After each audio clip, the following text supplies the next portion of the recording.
Back bencher, स्वागत है आपका अपने यूट्यूब चैनल बैक बेंचर पाठशाला में। जैसे कि आपको पता है कि हमने अपना फर्स्ट टॉपिक बाल विकास, उसकी अवस्थाएं और उसकी विकास के क्षेत्र सब कंप्लीट कर लिए। तो आज हम उसके एमसीक्यू करेंगे। तो फर्स्ट आपको स्क्रीन पे दिख रहा होगा क्वेश्चन, बाल विकास और इनका अध्ययन है। बाल विकास का मैंने सबसे पहले बताया था, जो हमारा बालक का विकास होता है वो गर्भावस्था से जीवन पर्यंत तक होता है। तो इसमें 4 ऑप्शन दिए हुए हैं। पहला है गर्भावस्था से बाल्यावस्था, दूसरा है गर्भावस्था से किशोरावस्था, तीसरा है गर्भावस्था से जीवन पर्यंत तक और चौथा है उपरोक्त में से कोई नहीं। तो हमारा आंसर सही होगा सी वाला, क्योंकि हमने पढ़ा था गर्भावस्था से जीवन पर्यंत तक।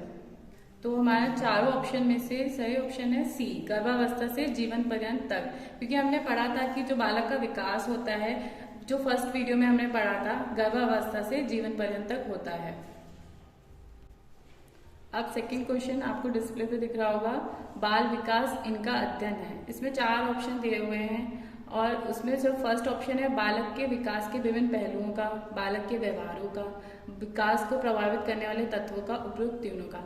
जैसे कि आपको पता है, हमने बाल विकास में बच्चे के विकास, उसके व्यवहार, उसको प्रभावित करने वाले कारक PCSE के थ्रू हमने सारे पढ़े थे।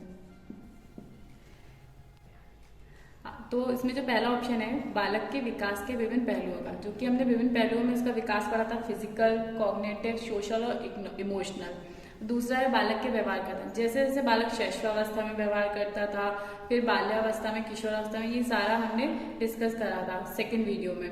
फिर तीसरा है विकास को प्रभावित करने वाले तत्व, जो कि विकास को क्या क्या तत्व प्रभावित करते हैं, वंशानुक्रम, वातावरण, ये भी हम डिस्कस करा था। तो इसका जो सही आंसर होगा वो डी, उपयुक्त तीनों। अब जो हमारा थर्ड क्वेश्चन है, बाल मनोविज्ञान तथा विकासात्मक मनोविज्ञान में अंतर क्या है। तो इसके ऑप्शन है क्षेत्र में, दृष्टिकोण में, उद्देश्य में या इन तीनों में। तो जो बाल मनोविज्ञान होता है उसमें बच्चे की मेंटल स्टेज, जो बालक का जो मेंटल स्टेज होती थी उसके बारे में पढ़ते थे कि शैशवावस्था में बच्चा किस तरीके से करता है, बाल्यावस्था में, किशोरावस्था में। और जो विकासात्मक मनोविज्ञान है उसमें बच्चे के डेवलपमेंट को पढ़ते हैं। तो इन दोनों में दृष्टिकोण और उद्देश्य का कोई भी मतलब नहीं है। तो फर्स्ट आंसर ए, क्षेत्र में।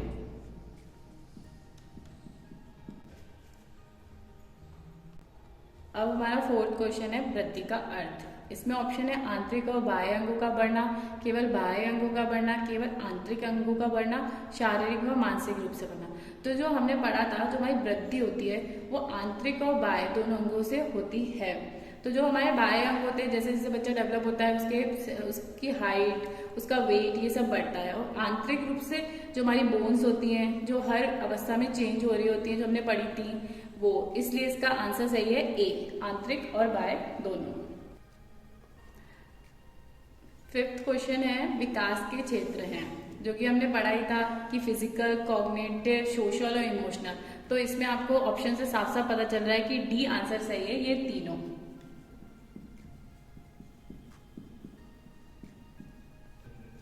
अब हमारा 6th क्वेश्चन है शैशवावस्था है, जिसके ऑप्शन है समायोजन की अवस्था, आत्मनिर्भरता की अवस्था, समस्या की अवस्था या अनुकरण की अवस्था। तो मैंने आपको पहले बताया था कि शैशवावस्था जो कि 0 से 6 वर्ष होती है, उसमें बच्चा अनुकरण मतलब इमिटेशन से सीखता है और उसको हम अनुकरण की अवस्था भी कहते हैं। तो साफ और बच्चा नई एडजस्टमेंट की आवश्यकता, और इसमें आत्मनिर्भर तो होता ही नहीं है बिल्कुल भी, क्योंकि बच्चे के सारे काम माता पिता और उसके परिवार के लोग ही करते हैं। समस्या की अवस्था, उसमें बच्चों को कोई समस्या ही नहीं होती है। तो इसका आंसर डी करेक्ट है। अब हमारा नेक्स्ट क्वेश्चन है 2 वर्ष के अंत तक बच्चों के कितने दांत निकल आते हैं। तो मैंने बताया था कि 6 महीने के अंदर बच्चे के दूध के दांत निकलने लगते हैं, 1 वर्ष तक 8 आ जाते हैं। तो लगभग 2 वर्ष के अंत तक 20 दांत आ जाते हैं। तो इसका आंसर सी सही है। अब नेक्स्ट क्वेश्चन है पूर्व बाल्यावस्था होती है, जिसमें हमारे ऑप्शन है 2 से 5 वर्ष, 2 से 6 वर्ष, 3 से 5 वर्ष या बहुत ज्यादा। तो जो कोल एक वैज्ञानिक थे, उनके अनुसार जो हमारी पूर्व बाल्यावस्था होती है वो 2 से 5 वर्ष होती है। और हमने जो पढ़ा है वो रॉस के अनुसार 6 से 9 वर्ष।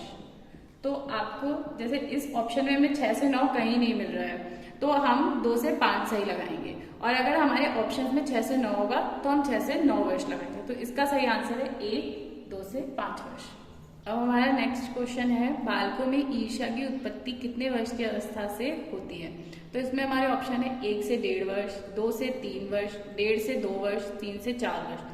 तो जब बच्चा 1.5 से 2 वर्ष के बीच में होता है तो हम प्रैक्टिकली भी देखते हैं कि बच्चों को अपने खिलौने किसी को देना पसंद नहीं होते हैं, या उनके मम्मी पापा किसी और बच्चे की तरफ अगर ज्यादा अट्रैक्ट होते हैं तो बच्चे उसमें एक ईर्ष्या, दुख और गुस्सा इसी से स्टार्ट हो जाता है। तो इसका आंसर सही होगा सी, 1.5 से 2 वर्ष। नेक्स्ट क्वेश्चन है, बालकों के संवेग संबंधित होते हैं मूर्त वस्तुओं से, अमूर्त वस्तुओं से, मूर्त और अमूर्त दोनों वस्तुओं से, या उपरोक्त में से कोई नहीं। तो जो छोटे बच्चे होते हैं वो आपको पता है कि अमूर्त चिंतन नहीं कर पाते हैं, और जो अमूर्त चिंतन स्टार्ट होता है वो सही तरीके से किशोरावस्था में स्टार्ट होता है। तो जो बच्चे होते हैं वो मूर्त वस्तुएं, मतलब कोई बच्चे का टॉय है वो टूट गया तो बच्चे को बहुत ज्यादा उससे उसके इमोशंस होते हैं कि वो खेल रहे थे टाइम से वो टूट गया तो उसको बुरा लगता है। तो बच्चों के जो संवेग संबंधित होते हैं वो मूर्त वस्तुओं से होते हैं। इसका आंसर सही है मूर्त वस्तुएं।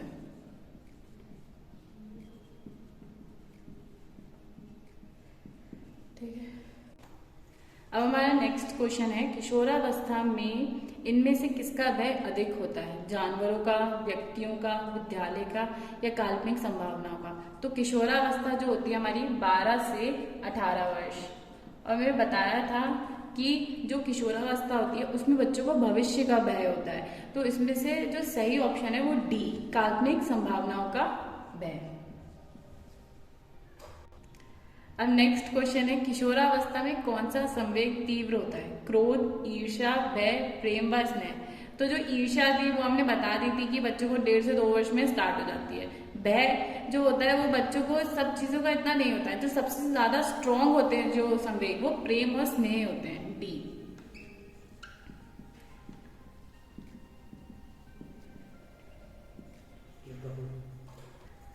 अब नेक्स्ट क्वेश्चन है, बालक के भाषा का विकास शैशवावस्था में होता है तीव्र गति से, मंद गति से, ए या बी दोनों, या कह नहीं सकते हैं। तो जो बालक मैंने बताया था कि जो बच्चे शैशवावस्था में होते हैं तो बच्चों की 3 विकास बहुत तेजी से होते हैं, एक तो फिजिकल, मेंटल और लैंग्वेज का।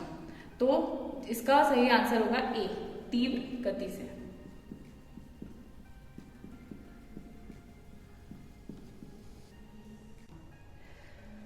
अब हमारा नेक्स्ट क्वेश्चन है, 6 से 7 वर्ष में बालक कौन से खेलों में अधिक रुचि लेते हैं? तो आपको पता है कि 6 से 7 वर्ष जो होते हैं वो बच्चों की पूर्व बाल्यावस्था होती है।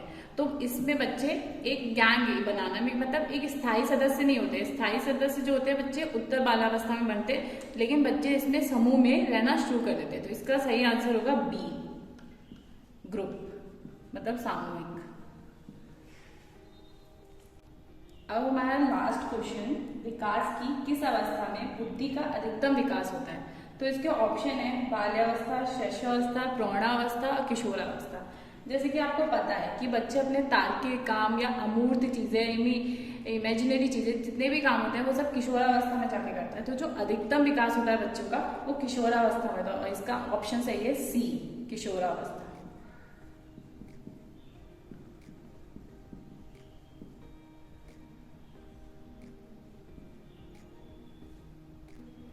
तो आज हमने 15 क्वेश्चन डिस्कस किए सीडीपी के, और ये 15 क्वेश्चन प्रीवियस ईयर में आए हुए क्वेश्चंस हैं, और आई होप आपको ये सब समझ में आए होंगे। और अगर आपको इससे रिलेटेड कोई भी वीडियो देखनी है इन सारे क्वेश्चन से रिलेटेड, तो वो आपको आई बटन पे लिंक मिल जाएगा और डिस्क्रिप्शन में भी लिंक मिल जाएगा।